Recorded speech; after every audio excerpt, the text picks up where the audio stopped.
Okay. Ahmed? Yeah. Welcome, friends, to our session of 112 of Interfaith Prayer and Discussion meetings. We have an interesting speaker today, Mr. Teo Kiang Lee, a retired human resources manager from Malaysia, which would, sorry, I'll just get talking about the promised day is come. This is the name of a book by Guardian of the Faith. I don't know whether he's going to talk about that or not, but the theme of the talk would be the promised day is come. We will have a session of prayers, 8 prayers, with some musical prayers beforehand. Number 1 is Usha, number 2 Panja, number 3 Soraya, number 4 Parvina, 5 Yun, 6 Yin, me number 7, and Colin number 8. So we start with the indigenous welcoming message. Thank you, Ahmed. I would like to acknowledge and appreciate that the country on which Jung and I live was for thousands of years cared for by the Gadigal and Bidjigal people, and the land provided all they needed. Our regular acknowledgement of country is connected with interfaith meetings. Why? Because the reason we meet is to learn about various ways of seeing God. From what I have learned so far, Indigenous people see and experience God in nature. Now, in his book, The Dreaming Path, which I've just started reading, Paul Callaghan, an Aboriginal man belonging to the land of the Worimi coastal people north of Newcastle, wrote, "There was a time when people loved the land, looked after the land, and got their medicine and food from the land right across the world. But somewhere in time, something happened. Something happened in other parts of the world which stopped people from believing in the old ways. They didn't respect the land the way they used to. But that doesn't mean the need to respect the land is not there today, because all of us human beings who live on this earth have only one earth to live on. If we don't learn to love it and respect it and look after it the way we used to, then it will eventually die. Aboriginal spirituality is here for everybody and anybody who wants to be able to connect to their place and to their mother, the land." So having started reading The Dreaming Path, I'm particularly grateful that the Australian Aborigines have managed to remember their stories and keep their spirituality alive for all of us. Thank you.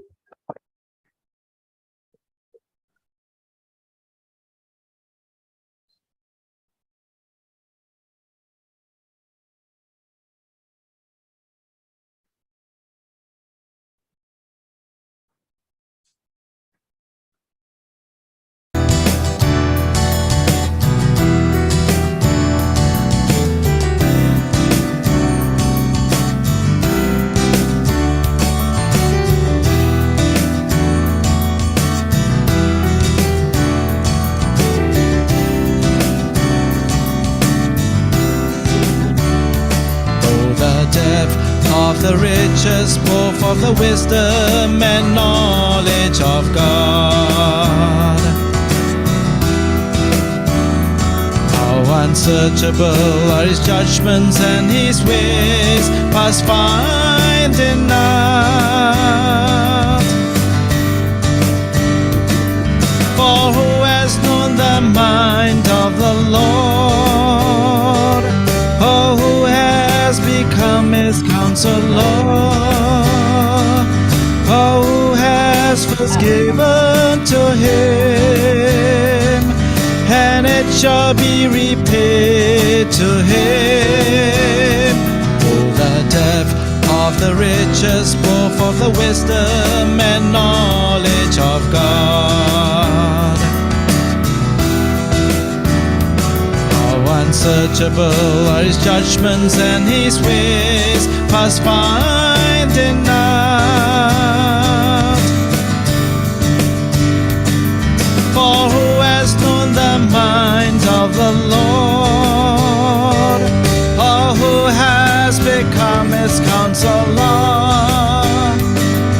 Or who has first given to him, and it shall be repaid to him.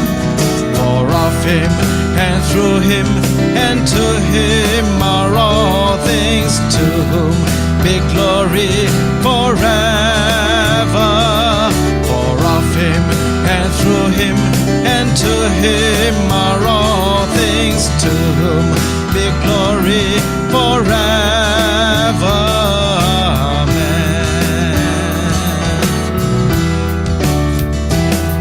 For who has known the mind of the Lord?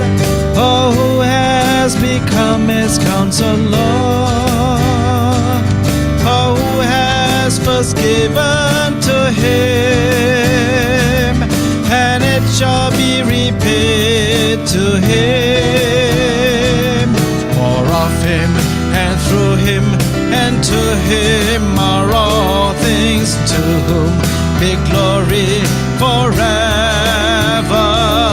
For of him, and through him, and to him are all things, to whom be glory forever. Amen.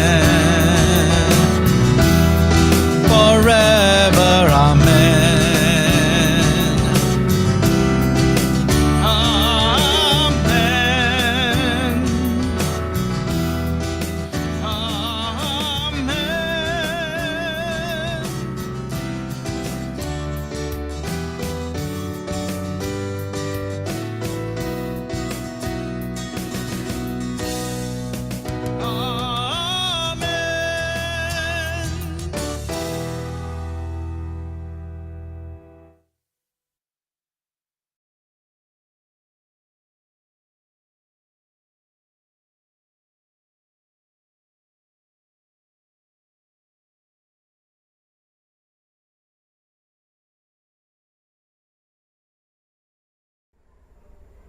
स्वयं को मेरी वाणी के महासिंधु में निमग्न कर लो। स्वयं को मेरी वाणी के महासिंधु में निमग्न कर लो, ताकि तुम उसके रहस्यों को उजागर कर सको और उसकी गहराइयों में छिपे हुए मणिमुक्ताओं को खोज पाओ।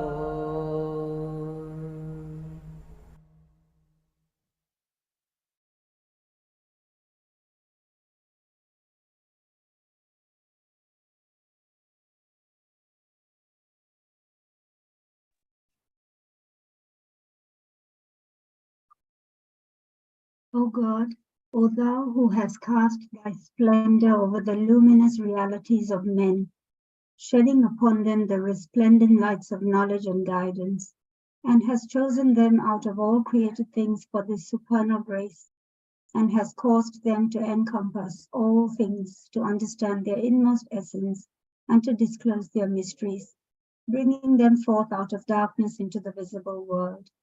He verily showeth his special mercy to whomsoever he will. O Lord, help thou thy loved ones to acquire knowledge and the sciences and arts, and to unravel the secrets that are treasured up in the inmost reality of all created beings. Make them to hear the hidden truths that are written and embedded in the heart of all that is. Make them to be ensigns of guidance amongst all creatures, and piercing rays of the mind, shedding forth their light in this, the first life. Make them to be leaders unto thee, guides unto thy path, runners, urging men unto thy kingdom. Thou verily art the powerful, the protector, the potent, the defender, the mighty, the most generous. Abdul Baha.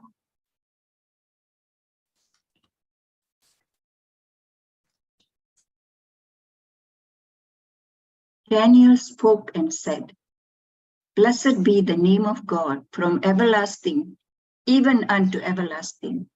For wisdom and might are his, and he changes the times and the seasons. He removeth kings and setteth up kings. He giveth wisdom unto the wise, and knowledge to them that know understanding. He revealeth the deep and secret things. He knoweth what is in the darkness, and the light dwelleth with him. I thank thee and praise thee, O thou God of my fathers, who hast given me wisdom and might, and hast now made known unto me what we desired of thee, for thou hast made known unto us the king's matter.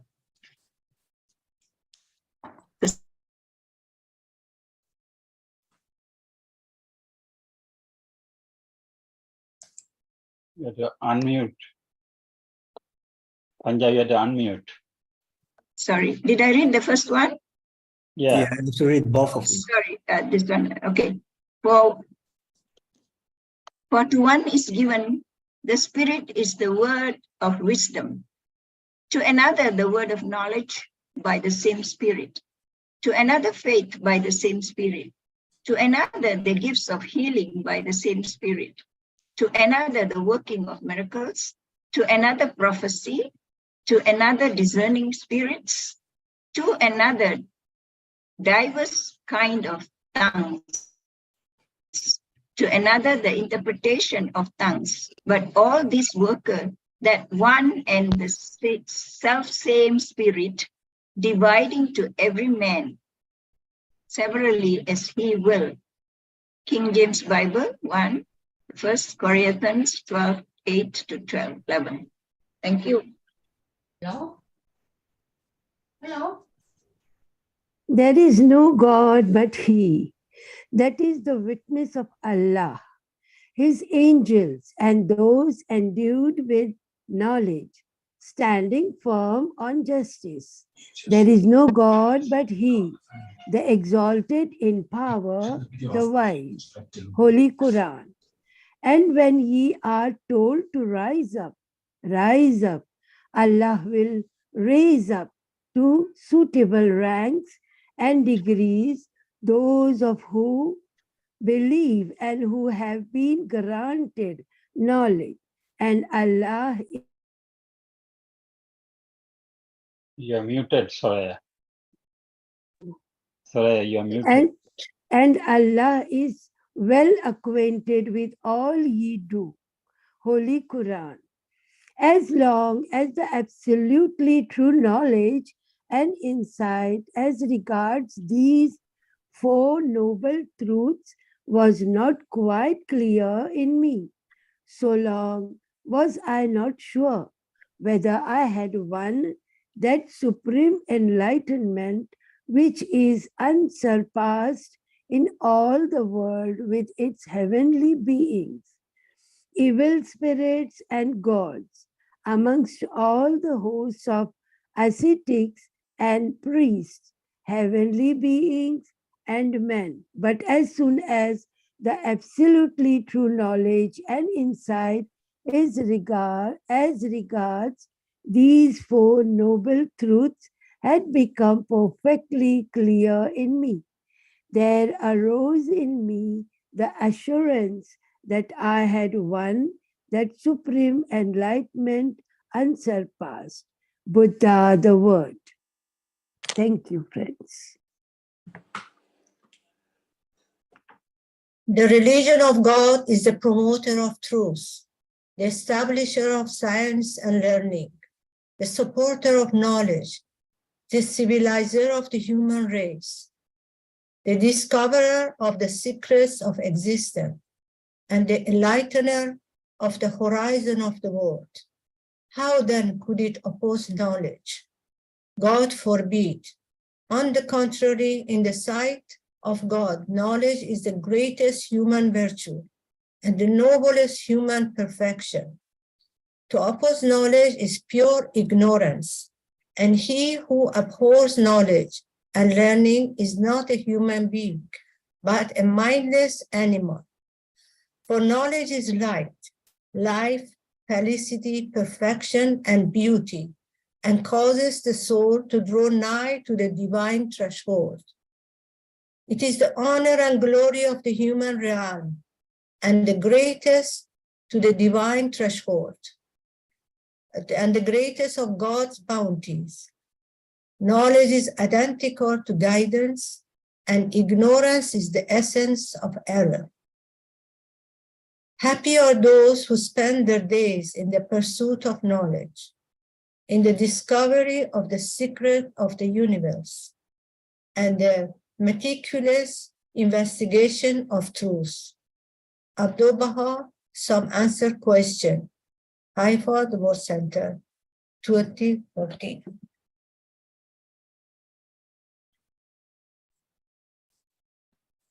Know that there are two kinds of knowledge, the knowledge of the essence of a thing and knowledge of its attributes.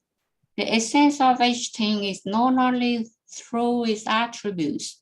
Otherwise, that essence is unknown and unfathomed. Is our knowledge of things, even of created and limited ones, is of their attributes and not of their essence? How then can it be possible to understand in this essence the embodied reality of the divinity? For the inner essence of a thing can never be known, only its attributes. For example, the inner realities of the sun is unknown, but it is understood through its attributes, which are heat and light. The inner essence of man is unknown and unfathomed, but is known and characterized by its attributes. Thus everything is known by its attributes and not by its essence. Even though the human mind encompasses all things, and all outward things are in turn encompassed by it, that the latter are unknown with regard to their essence and can only be known with regard to their attributes. How then can the ancient and everlasting Lord, who is sanctified above all comprehension and imagining, be known in his essence? That is, as created things can only be known through their attributes and not in their essence, the reality of the divinity too must be unknown with regard to its essence and known only with respect to its attributes. Abdu'l-Baha, Some Answers Question, page 59.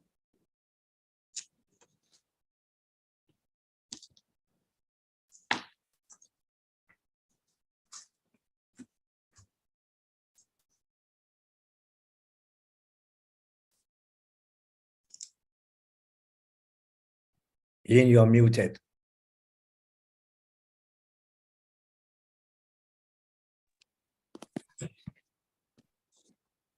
Govern thy heart, constrain the entangled sense, resist the false, soft sinfulness which saps knowledge and judgment.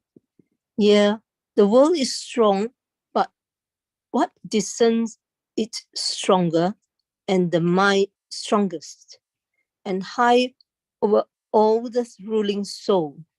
Wherefore, perceiving him who reigns supreme, put forth full force of soul in thy own soul. Fight, vanquish foes and doubts, dear hero. Stay what haunts thee in fond shapes and would betray. Hindu, Bhagavad Gita, Edwin Arnold.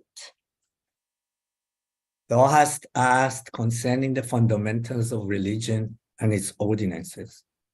Know thou that first and foremost in religion is the knowledge of God. This attaineth its consummation in the recognition of his divine unity, which in turn reacheth its fulfillment in acclaiming that his hallowed and exalted sanctuary, the seat of his transcendent majesty, is sanctified from all attributes. And know thou that in this world of being, the knowledge of God can never be attained save through the knowledge of him who is the day spring of divine reality, the Bab.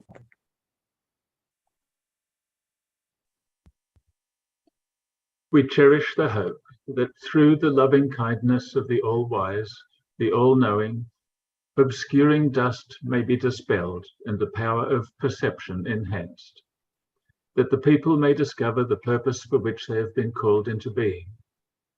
In this day, whatsoever serveth to reduce blindness and to increase vision is worthy of consideration.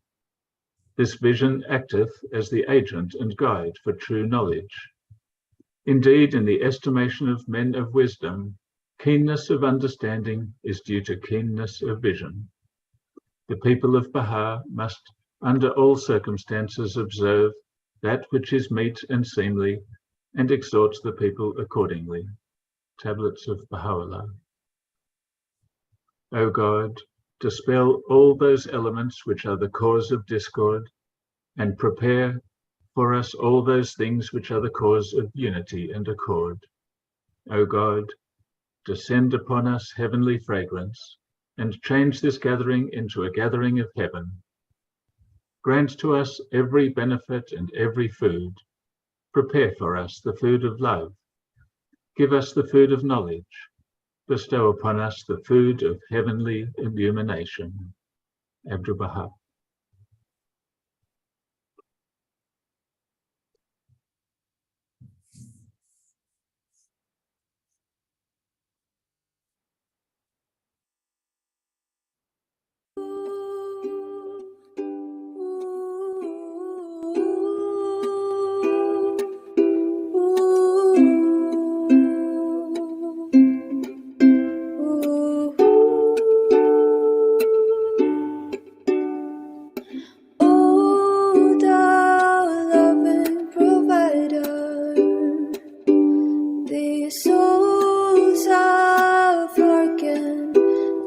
The summons of thy kingdom, and have gazed upon the glory of the Son of Truth. They have risen upward to the refreshing skies of love. They are enamored of thy nature, and they worship thy beauty. Unto thee have they turned themselves, speaking together of thee, seeking out thy dwelling, and thirsting for the water brooks of thy heavenly realm.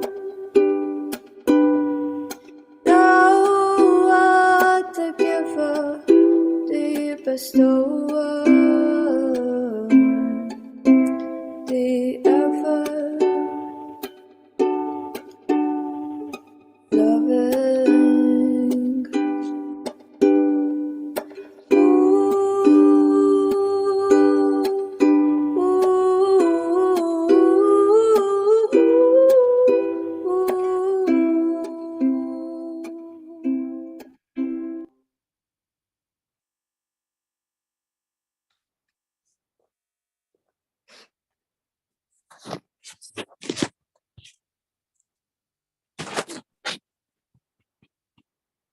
Thank you very much for all those readings and beautiful readings done by every one of you. Once again, I'd like to introduce Mr. Lee that would talk about the promised day has come. Thank you, Dr. Ahmad. It's a pleasure to meet all of you. And really, this is the first time here. So if I can miss mishaps, just ignore it. I know that the title is quite a little bit attractive to say Promised Day is come, but I'm not going to talk about the long treatise of Shugri Effendi, the book on the Promised Day is come, but in a similar tone of the coming of age of humanity. Am I allowed to share my screen? Yes. Yeah. Okay. So what's here is what we call the Promised Day is come, a historical consciousness. And we talk about humanity's golden age. So I will be focusing on the past 200 years because that is the final stage in evolution of humanity's history. But before I talk about it, let me show you this. Okay. I'm sure you know this guy. Yes. Right?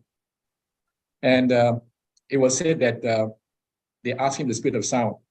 And Einstein replied that, no, I do not carry such information in my mind since it is readily available in books.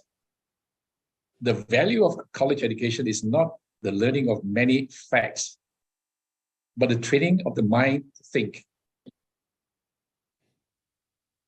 And we have a joke here that people talk so much about the E equal MC squared. And one day, of course, this is just a made up joke, by the way, it's not true, but through my figment imagination, that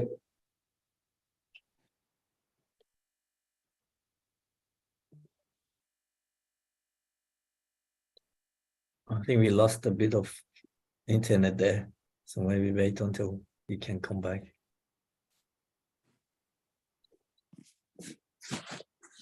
In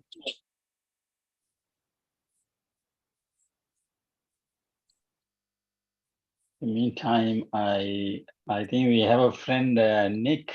Are you there, Nick?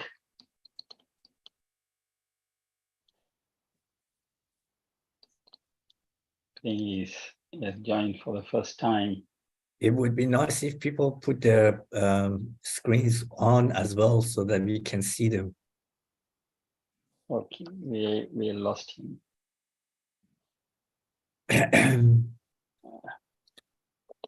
Nick.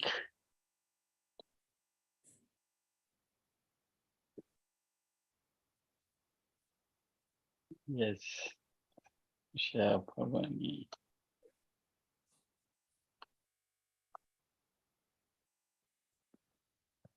Where's Nick?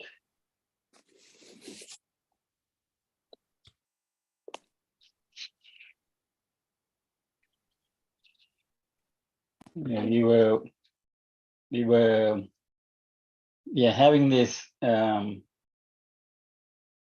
112 weeks. This is the 112th one. We started during the COVID because we were not able to meet physically, so we started meeting on Zoom.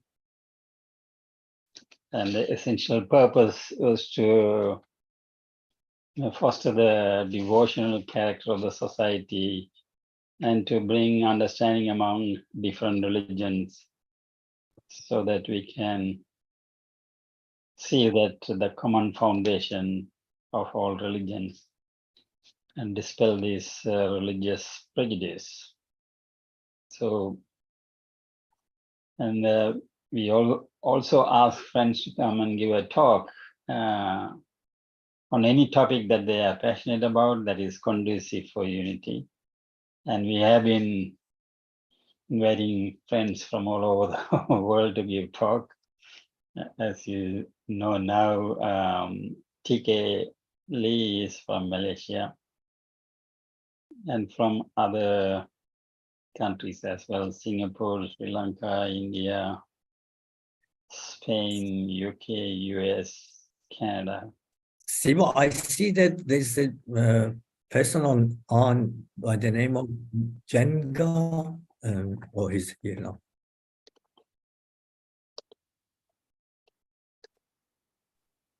I think it's Genga from Malaysia, Genga Daran. Yeah, maybe he could contact. Okay, no. Sorry, Okay. There was a power failure here because Yeah. of a rain. So, That's okay. We were just waiting for you. okay. Now, let me go back to my sharing first. Yeah. Okay. Another point I like to make is this, in our civics education, what we have is that, our mental mode, and that is the one is having a worldview. So here it says our mental modes are lenses. There's a thunderstorm now. Unfortunately, there's a thunderstorm. Can you hear me? Yes. Okay. We perceive and interpret reality, and we tend to think that the way we perceive things is reality. In other words, we believe that reality works as our mental models describe. Because of this, when evidence emerges that contradicts our mental modes, we tend not to see it, or we rationalize it a way of being false or insignificant. And as a result of that, it's very difficult for us to accept things and to have new ideas when you have that. And this is where it's education that has made us such that we are so dwell with all those past cherished notions, which tend to interpret or impede the advancement or understanding of the changes in society. And I like to give you this, the red line here. Dick Forsberry turned his back on the bar and made a flop of his lifetime. Can you guess who I'm referring to? Remember in 1968 in the Olympic Games in Mexico, this collegiate guy, he was a student at the age of 21, and he did a remarkable way of jumping high jump. You mean those days is either what they call the Western roll, the scissors cut, the straddle they call it, and they couldn't achieve any more than the feat. But here comes this Forsberry. What he did was that he did a flop by running up to the bar and turning its back and lift itself up. And because of the physics, the law of physics, he's able to maneuver his mass at the center of gravity and able to jump. And what he did, he made a record of 2.2 meters, or rather 7 feet 4.5 inches. That was an Olympic record in 1968. And at the time, people couldn't accept it. They said, this is not a way. And because of him, he has written the entire rule book regarding high jump in the history of the field of sports, in the fields sports. And what happened was this, that even though he has an Olympic record, but more important thing, he has made a fame of himself. And today we call it the Forsberry flop. And everybody does. Any high jumper worth his salt will not use any other technique except this Forsberry flop. And of course, that is the thing that remained him. And what tells us that, it is how we look at things, that we have to have innovation. We have to think beyond the box, how we can improve. And precisely, these are some of the things which is retarding the social progress, but not in the scientific progress. And in my presentation here, I'll let you know what are the things that bring about a great revolution, and yet at the same time, what are the factors that pull the person back? There's always kind of paradox between the scientific community and with the community of humanity. So this timeline is that how the evolutionary path of human civilization, and I will just focus on the last part, the modern era, and what we call is what I call the second industrial revolution.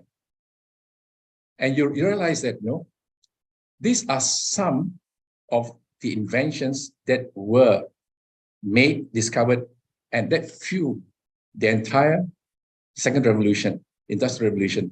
And you know that the main so-called center of civilization then was in Europe, and how at the peak of their conquest, because they advanced in their society, they are colonies, they are the colon masters, they're imperialists that have gone through the rest of the world, from Africa down to Asia and South Asia, just in search of raw materials and colonize to fuel this.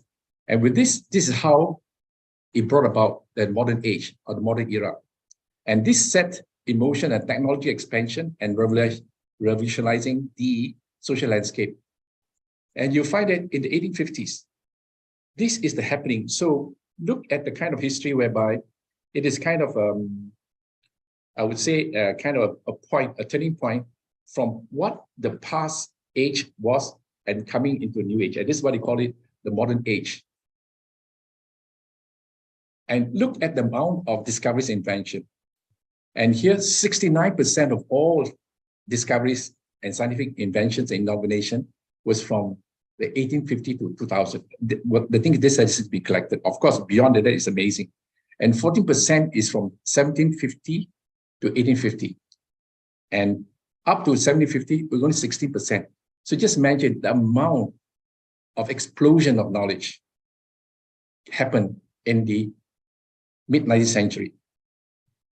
And that's why we say that the scientific and technology advancement occurring in this unusually blessed century, the century of light, portend a great surge forward in the social evolution of the planet and indicate the means by which the practical problems of humanity may be solved. They provide indeed the very means for the administration of the complex life of united world. And you have not come across, you could see how the evolution path of humanity come to that stage whereby physically the world is one. Now, let's go into this. And this is very interesting. Why I bring up this point? Because here, in the classical physics that stretched from the 17th century right up to the turn of the 20th century was based on classical physics. How advancement in the 20th century with the quantum physics, quantum mechanics came to it, changed the entire universe, the way that the universe is governed. And here, they have one dream. That is the dream of having a theory of everything, searching for universal rules of physics, whereby a theory of everything that will have a single equation that will answer, address from the micro to the macro of the universe. And you can just imagine the scientific community has got that quest, having a unifying principle. And yet, this principle doesn't work with mankind.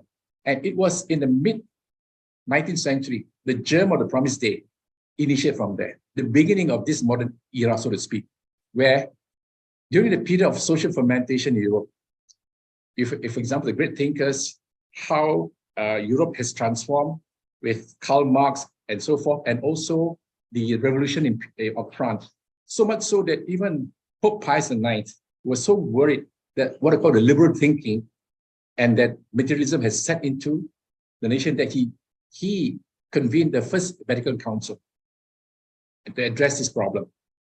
But emerging all this social fermentation and economic revival, there appeared a person, a Persian nobleman by the name of Baha'u'llah. He proclaimed the unity and oneness of humanity, the central principle around which the principles revolve for the reconstruction of the present-day society.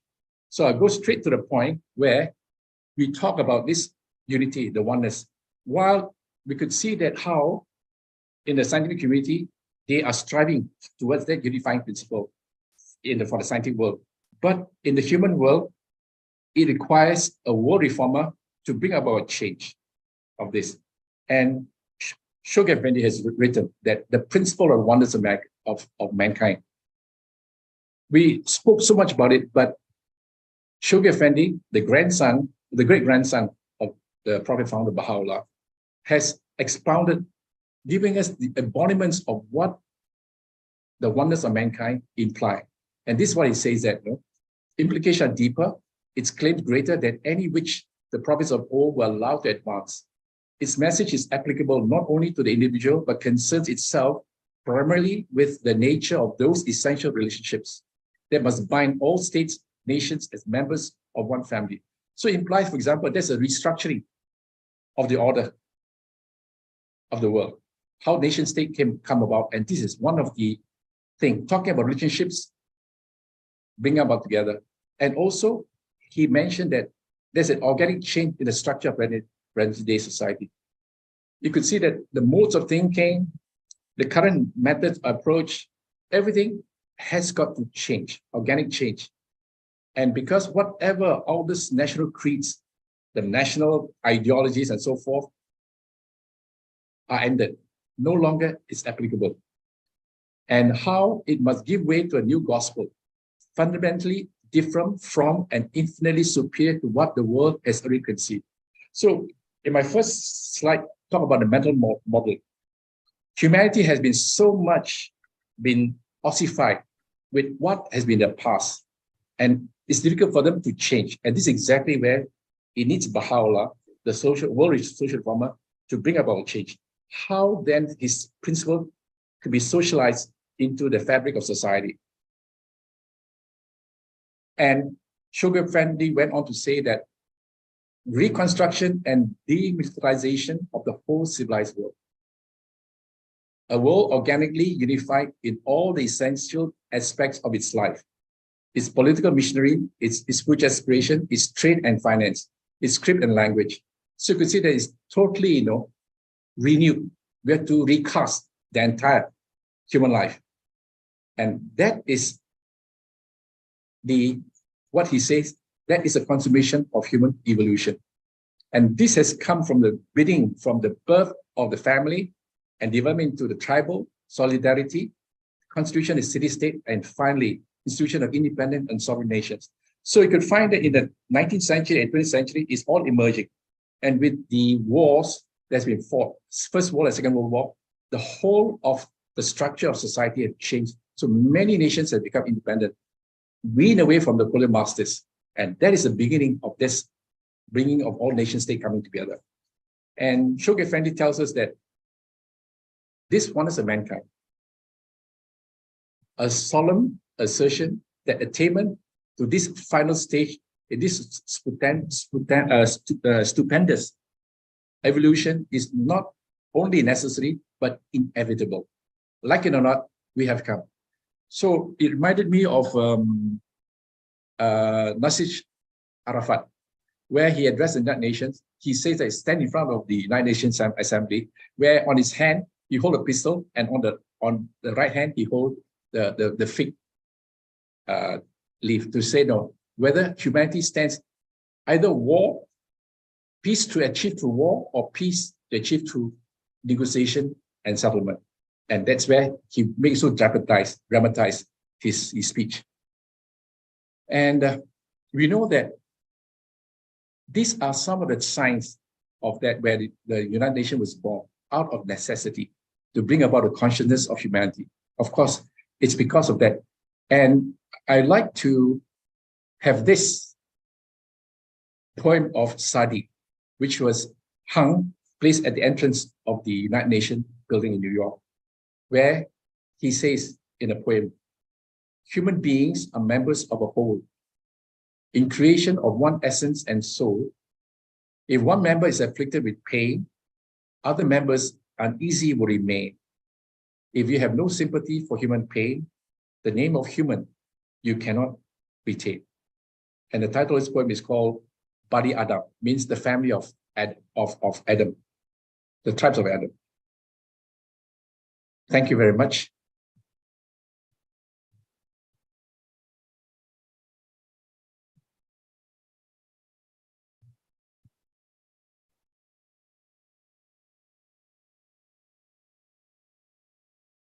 Sorry, I was mute. Thank you, Mr. Lee. Nice, and I'm opening it to the people to come with up any questions that they have. Yeah.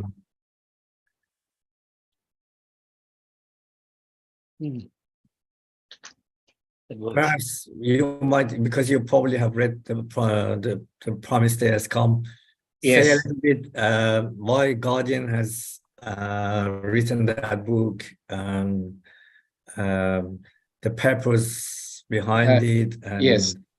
Yeah. He knew that he wrote in 1941, and I think it was December, 25th December, 1941.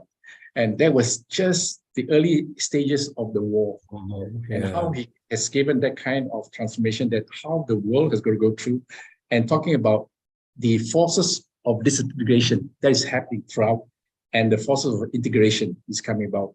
And he's quoted quite a number of passages from the tablets of the king, and implying that instead of that, it has got that kind of order, the kind of the what called new world order that has been implemented. How he talks about telling the kings to lay down your arms, Baha'u'llah. I said that no, that you should have enough of army for the defense of your territory. That's all, for safekeeping, not for invading other countries. And how he talks about having a general assembly where you will have to meet the kind to have a kind of resolve. And Abdul Baha, in his Secrets of Divine Civilization, expanded further on that, saying that how that the kings and rulers and of the world will have to come together to find a binding treaty to end war once and for all. And I suppose that that will be the lesser peace, the coming of lesser peace, where these things will be achieved. And I believe that the more that we persist on it, they find that no matter how much of the governments of the world, the superpowers, if they still insist of the old ways, having the old habits of thought and the old habits of behavior, there's no way they can bring about change. So it's only through that kind of attrition, that kind of disaster that we see day by day, that it will bring about. It won't be until and unless a number of high-minded, as Abdul Baha said, sovereigns and kings will come together and to forge peace permanently. Lesser peace, we call it. And there are many things which he talks about, how Sugar Effendi talks about the decline of all the ecclesiastics and how each of the sovereign ruler met its downfall, all when Baha'u'llah addressed collectively to the kings and rulers. And the first time that it was addressed, of course, before that it was the Bab, how as a result of those tablets, the only one that really survived is monarchy, and happened to be a lady, is Queen Victoria, the House of Windsor. The rest all fell. You name it, it's there.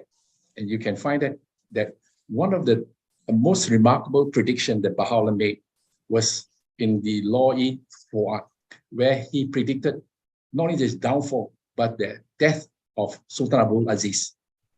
And in this tablet itself was the one that made the Mirza Mufazzal to accept the faith of Baha'u'llah. I think Zora has got hand up, but before asking her to ask the question, I just want to make a comment that it's interesting that these evolutions in humanity's life overlap with the coming of manifestations of God, because we see these evolutions happening just at the time of the different manifestations that have gone. As you mentioned, in this century, there has so much advancement in science. Yes. It is because, as the House of Justice in the October message 1985, which I quoted, these are necessary to administer to the complexity of the human life on this planet, because we have changed so much. And take, for instance, the recent device that has been given to us, just released in November last year, what called ChatGPT, how much will impact the social life and the intellectual life of that. And if it's not put in proper use, if there's no one to have that moral thing to have that, it will be abused, just as much as internet has been abused so badly. And so is the fake news, that social media. And this is where the people will have to have a real thinking to be so perceptive enough to see what is good or what is bad, what is right, what is wrong. Because otherwise, there'll be so much been influenced by the media, the forces in the media, and all the news that's going on. And you don't know what is right or wrong in that sense. And it's all getting more and more confused. Take, for instance, like the question of Ukraine war, and also the epidemic. Yes and no. Even the scientific community is divided on this, and how aspersion be cast upon the big pharma that they are more interested in making money, profits, rather than for the for the betterment of the, I mean, for to cure the virus. So these are all these things that which have that. So what do we do? And through this maze, how can we do it? And also today we talk about the environment, the climate change.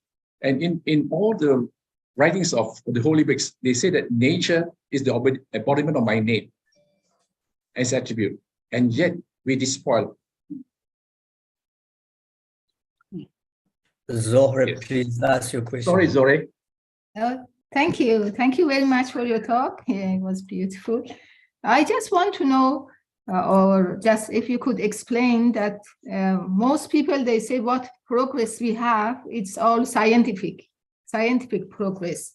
But how can we bring spirituality or Baha'u'llah's law into people to accept or to feel that it's necessary for today? Otherwise, the world is going to go down with all the scientific things they have. And you said you were going to say something, some joke about Einstein, which we didn't hear.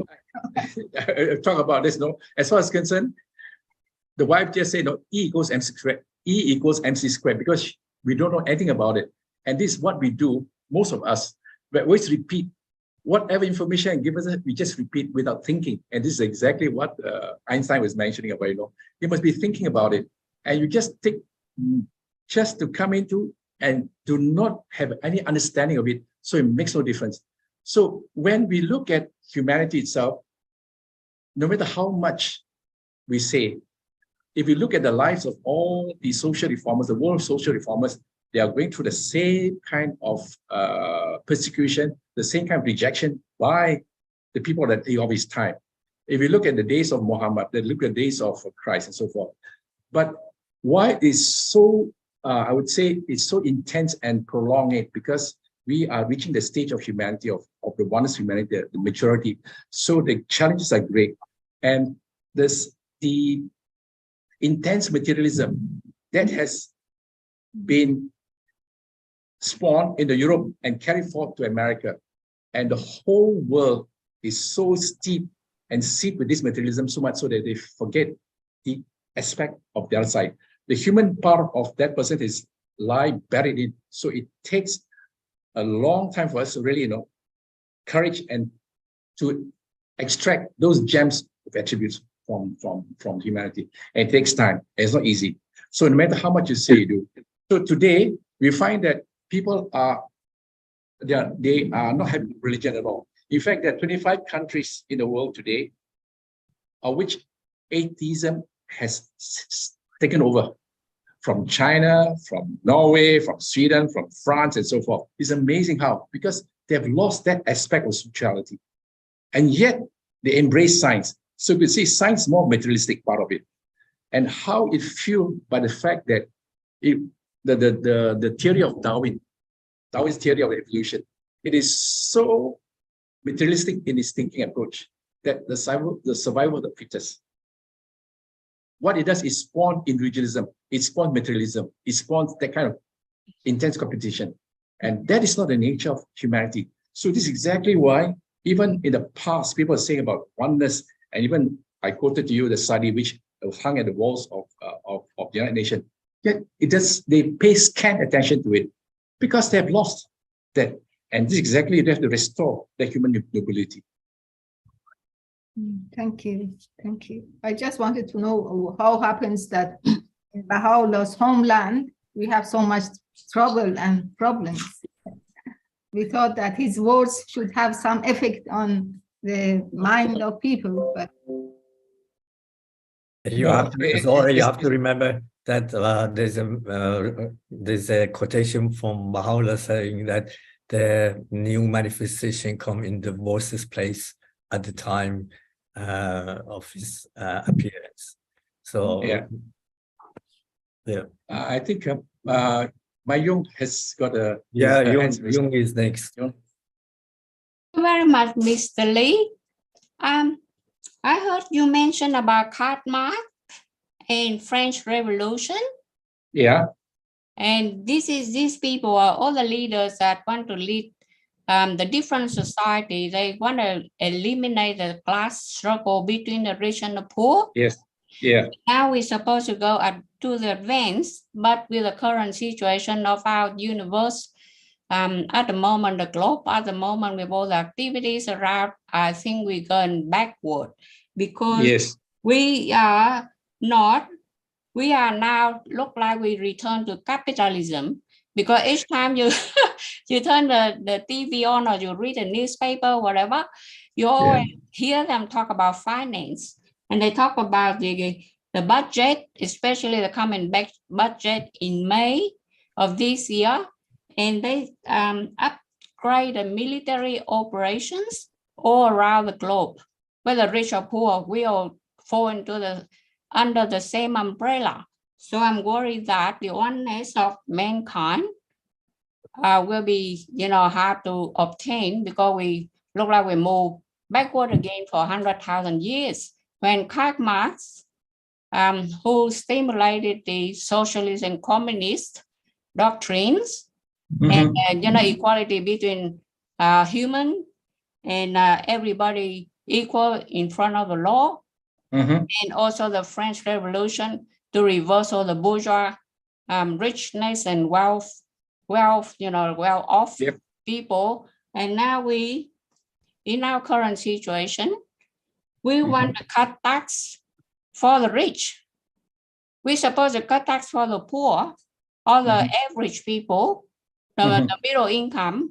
But now we are going to go forward, cut tax for the rich. Yes, so obviously, we want to, it's good to have money, but we think about, other factor too, you see. So, well, I like your idea of the Shoghi Effendi and Baha'u'llah. They just want to put a good future for the human being. And at the moment, you see, look like God will have to surrender. Because he says cannot go against, I don't know, the will of nature. You see the earthquake at the moment in Turkey and other nation, earthquake everywhere. So even the nature go against us, go against human being, and how God gonna rescue 8,000 people in one go? Where's the money come from? We gotta be realistic, gotta be real. Where the money come from? We only hear about money, stimulus package, and all that handouts and everything. Nobody talk about labor. Nobody talk about work in the field, agriculture, farm, manufacturer. Nothing. That's right. Yes.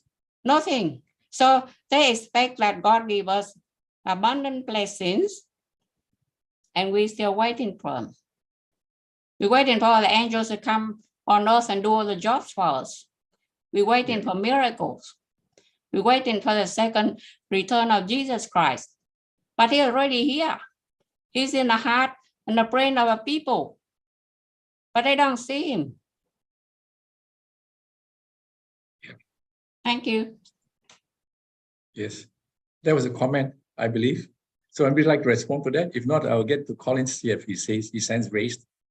Before you do that, I want to say to Yong that Baha'u'llah has said that this civilization will be a tattering civilization, and the limbs of them. Then they discover the solution for unity. So we have to wait for that. It takes time. It will happen. Okay, Colin, ask your question. Thank you, Mr. Lee. Excellent talk. Just call me TK be fine. TK, thank you, TK. Because in Hindi means I'm good. In Hindi. Okay, yeah, all right. Oh, no, it's not okay, it's TK. TK, yes. No, I'm saying it's okay. I do agree that you're good, so therefore that's an appropriate initial. You talked about disarmament, but at the moment, nations need arms because they have to protect themselves or they have to form alliances, and we see that happening all the time, because when someone disarms, they're not going to feel safe.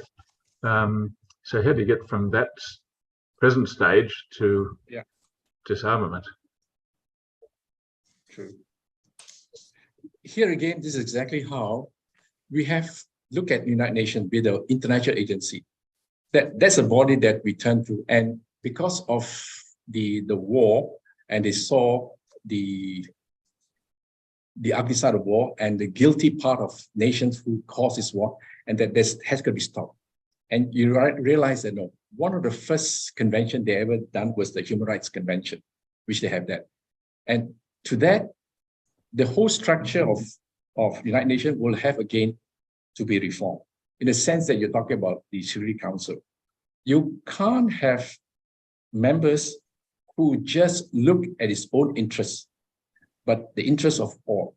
So until unless that the consciousness of the oneness of humanity comes in, they're devoid of that sense of superiority that we are one.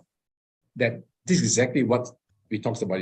We are the branches what I call leaves of one tree, and the leaves of one branch, and the waves of one sea. So giving the idea that consciousness of the oneness. So until unless that we socialize this principle, then we can see a different way. This is exactly what we're talking about, mental model of humanity, how it was been solidified over the past few hundred years. To change into that concept, it takes time. And in the period, we have that. So you could see that how, with the beginning of the 20th century, you have the League of Nations, how Woodrow Wilson spent his months, the first president ever to step out of his country to be in France to negotiate for that League of Nations. Of course, he came back, he failed because the House of Congress did not rectify that thing, and he failed. But the efforts they put it in. So in other words, that's how it began. That is the initial phase, what they call the processes that have taken place. And through a period of time, it has more or less evolved into these United Nations. And then after 75 years of its existence, in the needs has got to be relooked at and changed. And this is exactly where nation state will have to secede part of their rights to the United Nations so that it become an executive power in that sense. And this is a process where we're going to go through it. And if we do not do it, it's exactly where you have that. And Baha'u'llah said that if one nation become a rogue nation, the rest of the nation will have to subdue it. And this but manifest justice. So these are the things which they have to figure out. And whereby they will have the best of men to serve in what I call in the World Parliament, in that sense. And this is one of these restructuring of the world society, you can say that. Apart from it, and even talking about economic principles. Now, you can't have economic principles without embedded in justice and equity.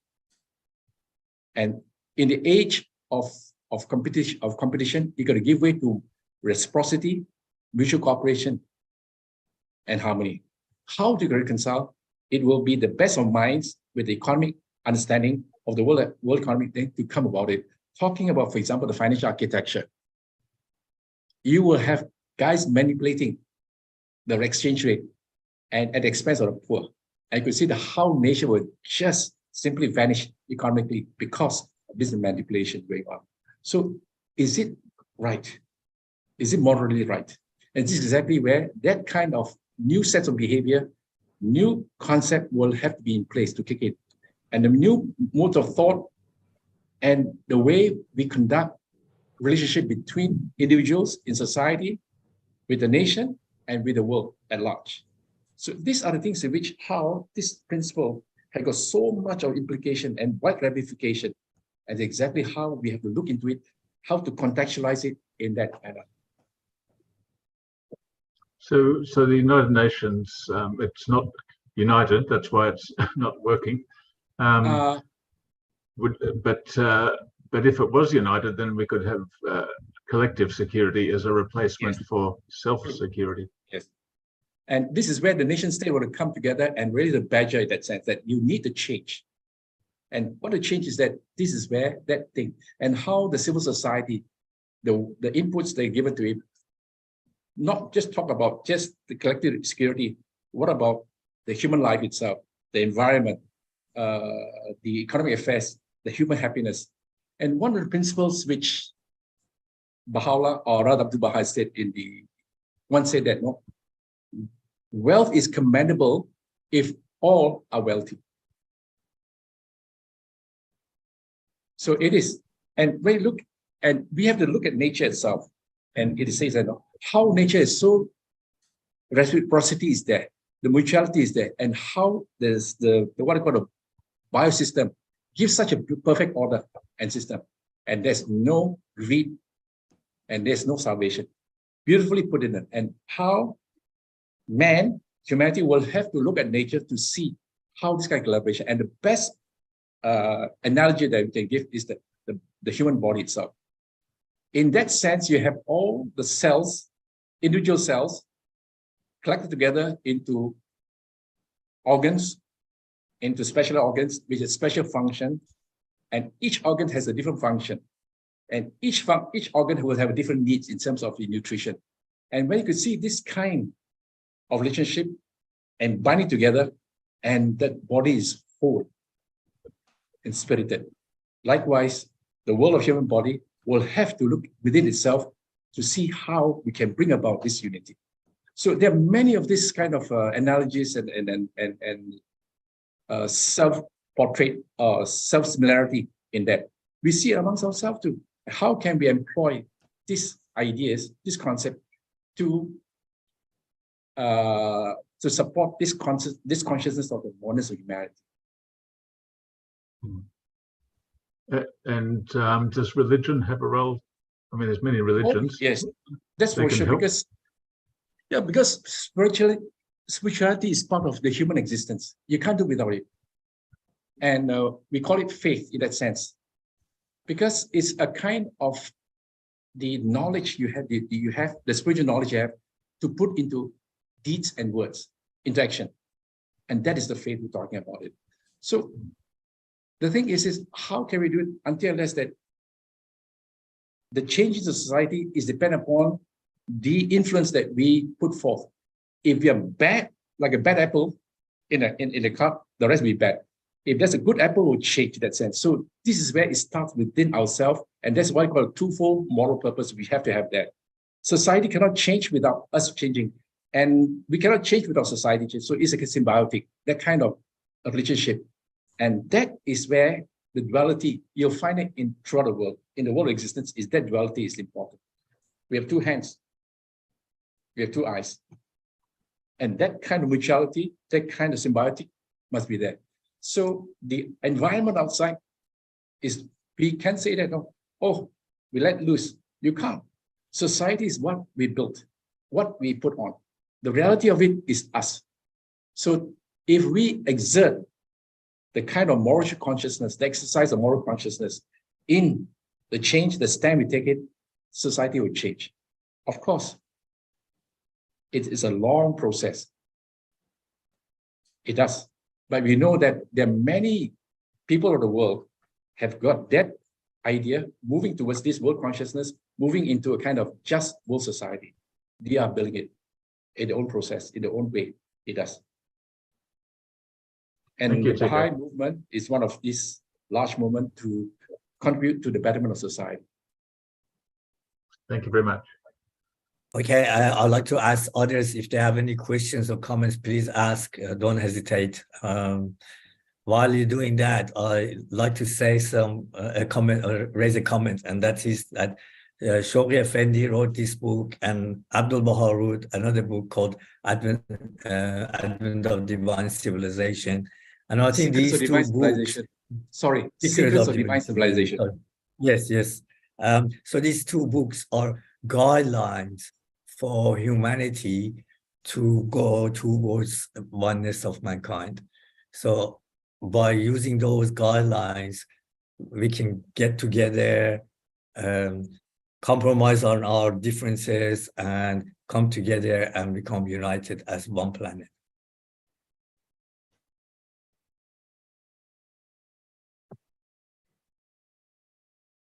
Can I just add some comments? Yes. Someone just now talked about why, when Abdul Baha says countries will come together and they'll disarm, and simultaneously they will disarm. But if you look at presently the Ukraine war, and that is quite clearly happening, who profits from war? It is the military-industrial complex. Yep. After the Second World War, when President Eisenhower was a general, he became president. He already warned that this military complex actually is running the government now. Because you look at it is so powerful, they have so much lobby in the present government that it's so difficult for any president not to ignore their influence.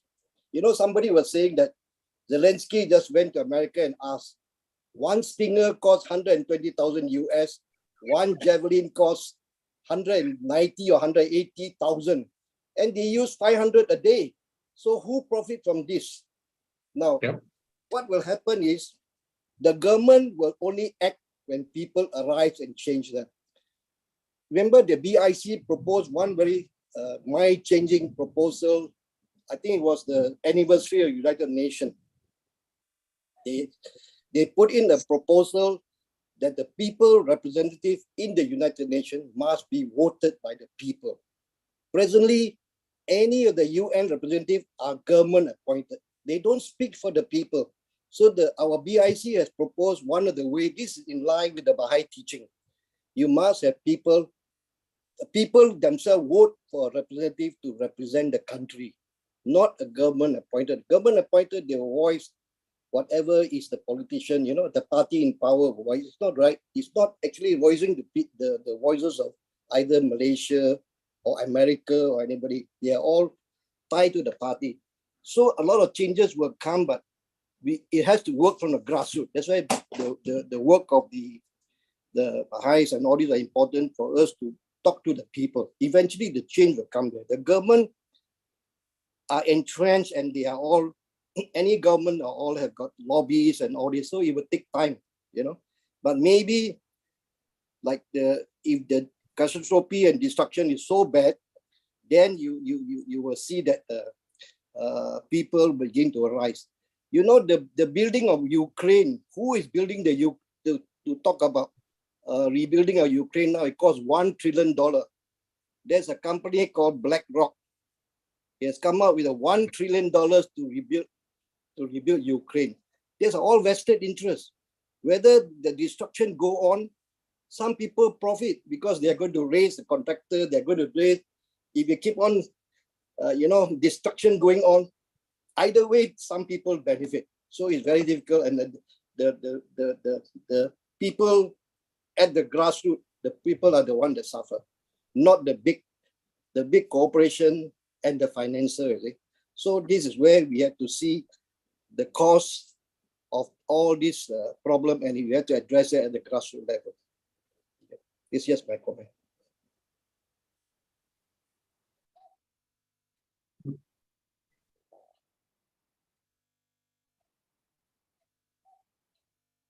Panja. Well, obviously, the current situation is not working, and it's becoming appear that capitalism is not working as well. So the change will eventually happen, but it takes time, and it needs awareness for all humanity in order that change to happen. It's afflicting the whole wide world itself. Whether it's corruption, whether it's the excesses in the authority by the government, everything is that they will have to change. Just a matter of time. You could see that now the peoples are conscious about the whole thing. They require change, and this is really happening. And the other part of it, when you see itself, the rise of Africa, the rise of South America, it will so much so that the playing field will be even out, and there's no member nation to be subjugated by the superpower nation. This thing going to change. The whole thing will go change. And this is the kind of fermentation that's taking place and how it moves towards inexorably to this oneness and consciousness of humanity. It is inevitable. And the question is, as I said, that they have to see. And the fact they'll come to the stage where, and really, I'm so, encouraged. For example, people like Warren Buffett and Gates, who has bequeathed this entire fortune into a trust. This is a very remarkable and very honorable thought action has done, and which is good because he knows that you can't take away with all the assets with you to the grave, and it will do no good to his family and to his kids. if they are so rich and yet do not know the hard part of living in a society and earning your keeps. If I can say something, the benefits of the universal peace are recognized among all the people of the world, and the harmful effects of war are clear and manifest to all. But in this matter, knowledge alone is not sufficient. A power of implementation is needed to establish it throughout the world. And the existing system of governance, and even the system of clergy and all that is not sufficient. We need something more powerful and more for the implementation of this great endeavor and penetrating influence, which I believe can come from the word of God and the word of the Holy Spirits. So when are we going to understand and recognize this truth? Because the intellectuals and the treaties and all those the documents you sign and all the efforts given in the past still lead on to war. And how much destruction are we going to see before this implementation of a system which will bring the world together? So I believe that it's the word of God and confirmation from the Holy Spirit. And we believe that all the scriptures talk about fulfillment of a promise. And what Tigelito spoke about today is the promise of world, the promised day has come. It's coming. It has come. People don't see it. And to some, it is coming. Jesus will, be born as the son of, Lord, in the name of his Father. It is there, but he is already here. We say, Baha'i said he is already here. But how and when are we going to this truth? After another war? And what will be the disaster after another war? So it has set the world thinking, but people are afraid to come out of their old beliefs, clinging on to their tradition and superstition. So when are we going to come out of it? That's my question. Thank you. I think when you look at South Pao, the past 25 years, the community of the Baha'i throughout the world, in some 180 countries, with thousands of communities, are translating their beliefs, their teachings into action, into reality. And that is where it forms a kind of unity across the landscape, wherever they reside. And in that process, they are not only just transforming their lives, but also effecting a change in the area, in the environment where they live. And that is the thing that we can see. While it comes from a grassroots level, is good. It is, and keep on going it. And it's through this, we can find that there is the kind of understanding, the kind of experience and knowledge derived from this kind of development that will be exchanged or shared with other countries, how development, advancement of this kind is taking place. And it takes a lot of effort. It also really a Herculean effort to get it done. And it is a kind of strife.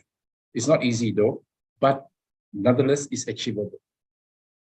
Because that's the only way we go. There's no other way. We are given the Hobson choice, so to speak. But the wars are not stopping. The suffering is not ending. Yeah. This is my concern. Thank you. No, there are certain things which beyond beyond us, really. What we can do is at the grassroots level. That's where the change comes in. And it will happen. Any foundation will have to be strong before the edifice is erected upon. And this is where that development at the community level, at cluster level, at neighborhood level will have to go. Whether it's in the jungles or whether or in the urban centers of intense materialism, it will have the same challenges too. Also, I think Sonia Fendi has said that these are the pangs of the old order, because we're living in a transition time. We're living where the old order is still there, but we believe that the new order will come by bringing humanity together. In order that humanity be coming together, these pangs has to happen to change the structure of the humanity. Yes. Pina, you had a question? Thank you for your wonderful talk. Such a blessing that we are hopeful. We have hope. As in the Lord's Prayer, thy kingdom come, thy will be done on earth as it is in heaven. Yes. I could hear that we are impatient. It's still so much of chaos, so much of problem. When is it going to come? Is the word of God really working or not? So many years have passed and people are not listening. How many years have passed when Moses said, thou shalt not kill, and still people are killing. They are not listening. Is the word of God failing us? So there is hope, as Abdul Baha said. It's not only a prayer that the kingdom of God will be on earth as it is in heaven. It is a prophecy and it's going to happen. Shall we just wait for it? Shall we just be patient for it? We have to work for it. How soon will it come? It depends on us. That's right. It's so true. Really the hopes, and that's why Abdul Baha always say, be hopeful. Be hopeful. We, the Baha'is, when everyone is so hopeless because of this pandemic and so many other problems, the Baha'is are the champions of hopes. They are the one ensuring that there is hope. So we shall have that confidence. We shall have that joy and happiness that when they look at us, they don't need to feel so hopeless that they can even ask you, how come, despite of all this problem, you are so composed? Because God loves us and he created us because he loves us and he will never leave us alone. Thank you. But we need the support of everybody in this world, not only Baha'is. Must remember that. We need the support of each and everyone to work together with us, that's all. You know, that's priority. We work for world peace. Thank you. I guess there would be a time when humanity, not just Baha'is, the humanity will understand that we have no other option. We have to come together, unite in diversity, and work towards this peace through the world. You know, I have great hopes because the signs are so immense throughout the world. It's the only thing is not reported, not highlighted. The good work that the peoples of the world are doing, be it individual, be it civil society, be it groups, they are laboring. Immense, really. These are the groups, numerous groups of people that are having that kind of understanding, that kind of vision to bring a united world, bring a peaceful world. It is just a question of, it's always the kind of that titanic struggle between the good forces as well as the not so good forces. It's happening. You have to tear down all those assumptions, all those set ideas and ideologies in order to bring forth to replace it with it. And in this process, that's what you have described very analogically, that these are the birth pangs before the birth is, the child is born, and the child unity will be born. In that sense, in this process, it will go through a lot of the labor pains in that sense. And we are living in these times. How long it takes, it depends on how the amount of exertions we take. Of course, the rest is beyond us. We leave it to the providence as was mentioned in the writings of Sugar Fan, that this force will ultimately, born of the force of God, it will come to pass. It will. Whether it's our time, Giờ we don't know. cái bộ óc đó thì mình phải giống như là nếu mà mình Yes, Mayong. Maybe she was talking to someone else. Oh, okay. I'd like to bring a metaphor here. You know, they say when you want a horse to go straight, you cover the sides of the eyes of the horse, and the Yes. horse will go straight. Now, humanity is in that state. It's covered the size of its eyes, and we have to remove these coverings from our eyes in order to see the whole picture. Yes. And then we know what's happening and unite together. And this is where I think I'll look at, for example, look at education itself, how education will change the thinking of that. And what sort of education we're talking about. And really, you know, the kind of education is very materialistic in its approach. There's nothing humanistic about it. It's all this and not that. And where are the soft sciences we talk about it? That sense. And that is required in any development. You have to have soft science and hard sciences. And the soft sciences are provided by the world reformers. So all those works of Baha'u'llah are the corpus for that change in that. And we are talking about not a civilization, a human civilization. We are talking about divine civilization. And that's the key word. Divine civilization, not civilization itself. All in the past is always materialistic civilization. But this time around, it's a divine civilization. And it is that because of the fact that man, you know, there's got two natures of man. The spiritual nature as well as materialistic nature. Both is aspect of it needs to be addressed. The needs to be fulfilled. And we are so advanced in our science and technology. But the other wing is a bit, the spiritual is weak, and we have to address that. How to strengthen that wing so that we will soar into the true civilization is what has been envisaged by what the Pina was mentioning, the kingdom of God shall be established on this earth.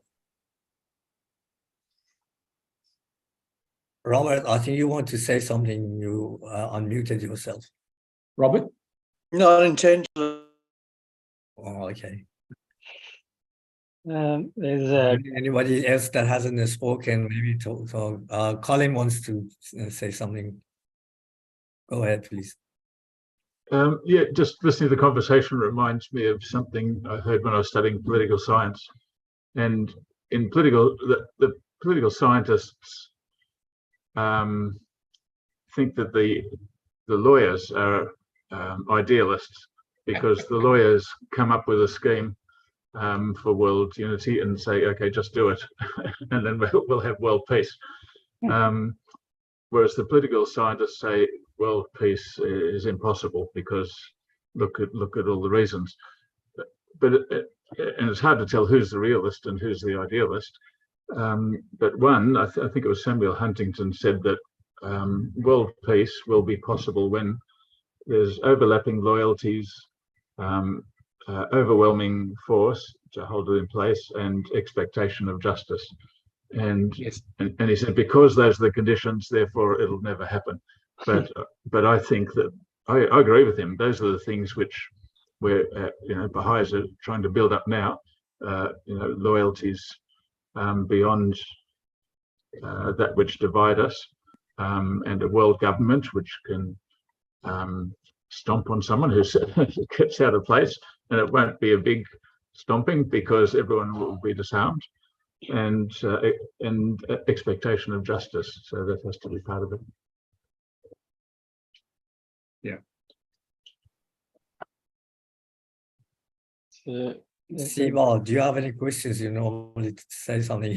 There's a few people that didn't speak. We have two people, Galaxy A21 and Samsung SM. Do you have any comments or questions? Can you? Please introduce yourself, because with those names, we don't know who you are. I'm the Dr. Chu from Malaysia. Thank you. If you have a video, can you put your camera on so that we can see you? Unveil thyself. Unveil yourself, yeah. Hello. Yeah, hi. Hi, Peter. Hi, Dr. Peter Chu, at last. And Hey, Galaxy Rina, how are you? A21. And what about Galaxy A21? Can you? That's Can I say something? Yes. Thank you very much for organizing such a wonderful session. But we, as a Baha'i, we have a responsibility to invite our friends, our colleagues, our family, all to join us to study the words of God and also develop the dual purpose in our life. Once we develop the dual purpose in our life, we transform ourselves and help others transform society, we will move forward. Really, we can be definitely hopeful that we achieve. Thank you. I guess this group, as a united group of the different faiths, it's our responsibility to remove those fears, to show that we can live in diversity, but in unity.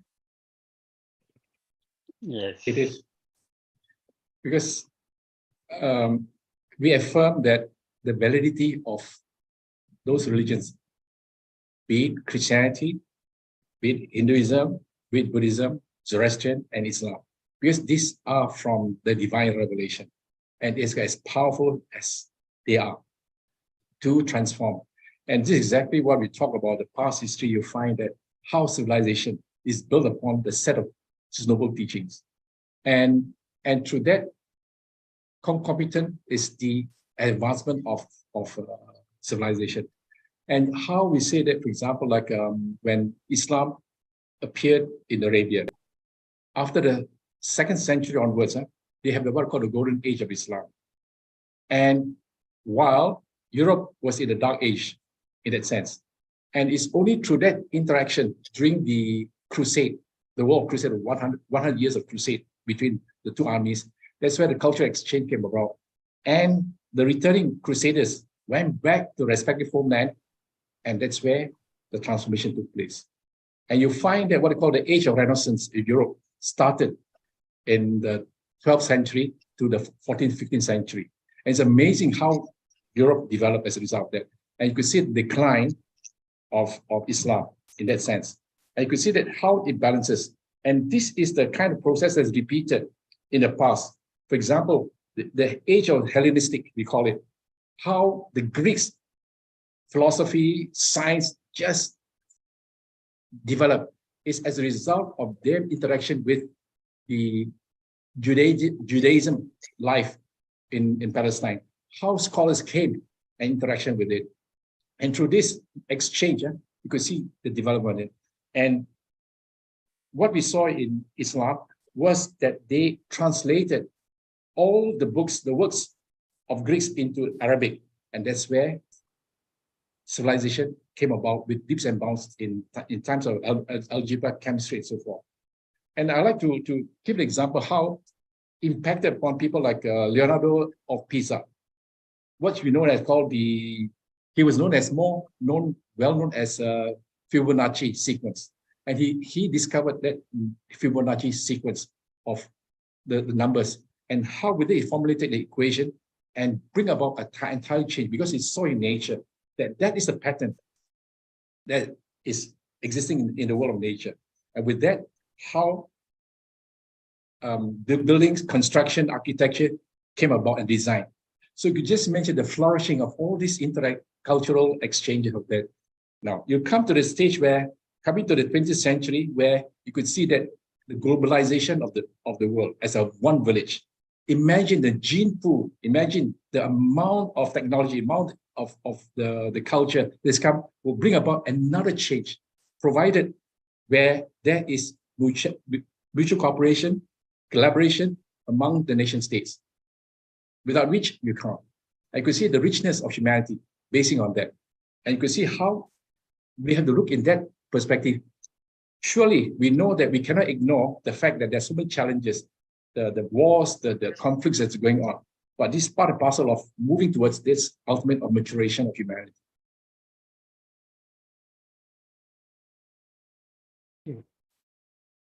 Is anybody else that wants to comment or ask questions? I should thank TK for this wonderful talk, and hopefully we can work in our grassroots level to make the changes to happen. When the people's hearts are changed, through that the governments and the world will change. I think, sorry, you put your hand up. If you have a question, you can ask, otherwise we can close. I don't know whether it's a question and a comment a bit.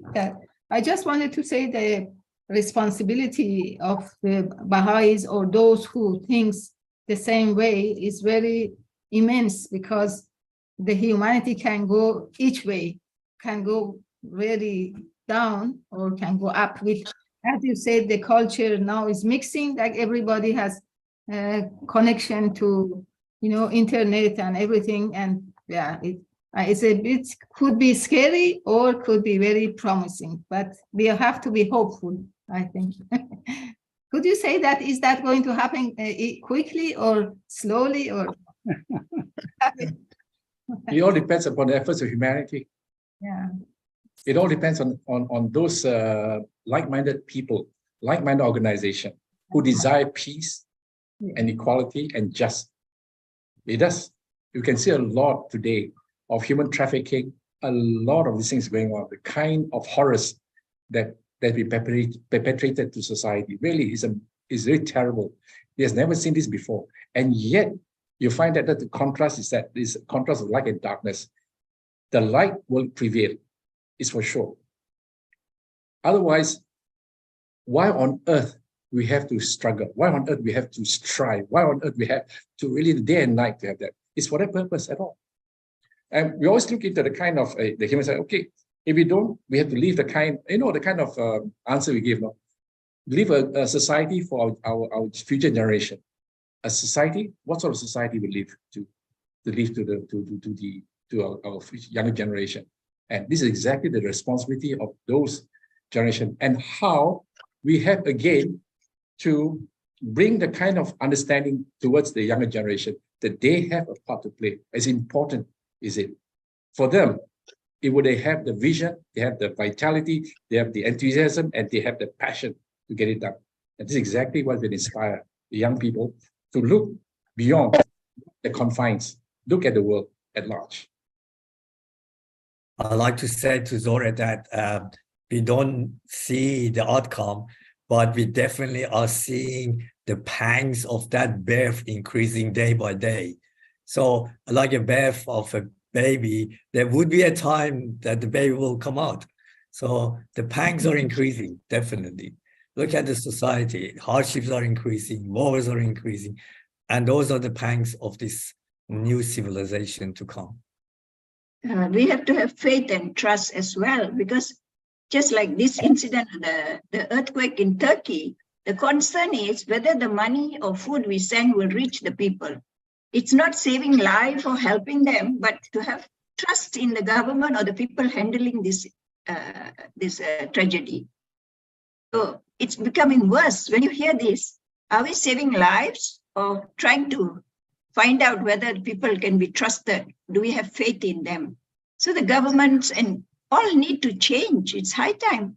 People are in agony, and here you are trying to check whether the food will reach them, the money will reach them. Even after COVID, people have changed. So it's a very sad state of the world which we are living in. And I hope people like us will create the awareness. We are not going to do everything and change overnight, but we create the awareness so each one will become conscious of the need of a peaceful world. Thank you. Thank you. Anyway, thank you very much. Maybe we can close TK maybe another time, in another topic. We need speakers and anyone else who are here who can give talk, please come and join us. Yeah, thank you, TK. It was very nice talk and My pleasure. Fruitful discussion. And out of these fruitful discussions, our minds are opened up. Thank you. Thank you very much. My pleasure. And thank you for Thank you.